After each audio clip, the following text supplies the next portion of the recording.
V6, a helping hand with your land. Neil from Essex here. Today we're outside with my 2013 Ford Explorer and this New Holland 2013 T8.420. Interestingly enough, my car here is 365 horsepower, while this tractor nets out at 367, just 2 horsepower apart from each other. We're gonna have a short conversation today about some of the differences between horsepower and why not every one of them is the same. As a salesman at a tractor dealership, we're constantly kind of battling with our customers' perception of horsepower. We're all very programmed to pay attention to that number, and we know the horsepower of our vehicles and our tractors, but we don't really necessarily know how it's put to work.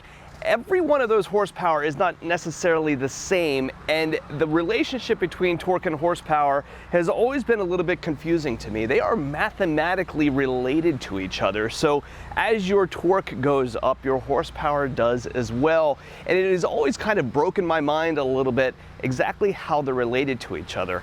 One thing that I heard recently that clarified that a little bit is to think more of horsepower in terms of speed, how fast something gets done, and think of the torque as the potential amount of work that can get done. So when we look at these two engines here, my V6 twin turbo EcoBoost and this New Holland 8-liter Fiat powertrains engine, this smaller one over here has 350 foot-pounds of torque, while this big tractor has just over 1,800. So very clearly they're capable of two very different jobs. Your automotive engines are really made for completely different tasks than what a big tractor engine like that is. So in a small automotive engine like this, you don't want something that's particularly heavy. That weight slows down your vehicle, ruins your fuel economy. And so they're usually made of aluminum blocks to be very, very lightweight. Your heat dissipation is very different as well, so when you look into your typical duty cycle for an automotive type engine like this, when you're cruising down the highway, you're only using 15 or 20% of the available horsepower of your engine. And so for most typical driving, you don't need huge cooling packages in the front of your car in order to keep that engine cool, because you're never really continuously utilizing all the horsepower that the engine has available.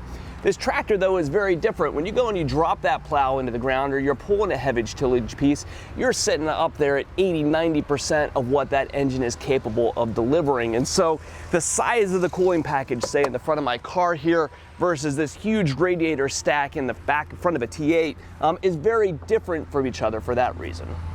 The application differences really are completely different here for our engines. So when we're talking about our big 8-liter tractor engine over here, we have a high compression ratio engine running at low RPMs. So the peak torque for this engine, that 1,800 foot-pounds, is actually created at just 2,000 RPMs.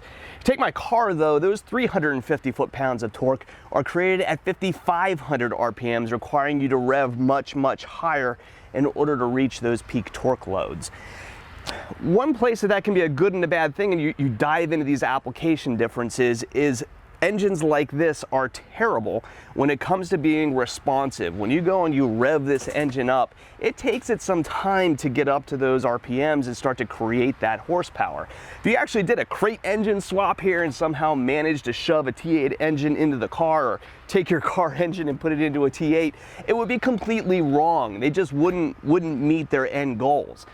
My EcoBoost in this tractor would never be able to stand up to the heat loads or the duty cycles that this tractor would require. And this engine, even though it's got gobs of torque and would tow amazingly, would have really poor acceleration because it wouldn't be able to get up to speed quickly enough to, say, pull out from a stop sign.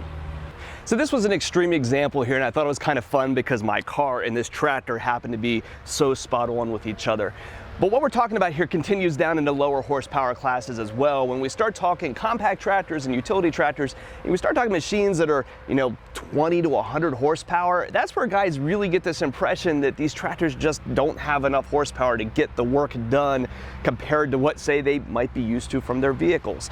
So keep this in mind. You got to remember the implications that torque has, and that's really what's doing your work and not necessarily the horsepower of the engine, and comparing every one of those horsepower is not exactly apples to apples. So if you're going through the tractor buying process, you're trying to understand these things, you've got parts needs for machines that you already have, give us a call at Messick's. We're available at 800-222-3373 or online at messick's.com.